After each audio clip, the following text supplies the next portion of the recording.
అసలు పెళ్లి తర్వాత ఎన్ని పనులు, ఎన్ని రెస్పాన్సిబిలిటీస్.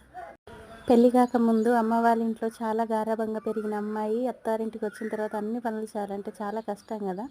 నేనైతే స్కూల్కి వెళ్ళేటప్పుడు మా మమ్మీ పొద్దున్న పని చేయడానికి లేపినా కూడా మా నాన్న తిట్టేది, ఎందుకు లేపుతున్నావు అమ్మాయిని, పడుకోనివ్వు అని. అటు స్కూల్ బస్ వస్తుందంటే ఇటు లేచి రెడీ అయ్యేదాన్ని. అలాంటిది ఇప్పుడేమో పొద్దున్నే లేచి ఇవన్నీ చేయాలంటే చాలా బద్ధకంగా అనిపిస్తుంది. స్కూలింగ్ మొత్తం అప్ అండ్ డౌనే చేశాను. మా పక్క టౌన్లోనే చదువుకున్నాను.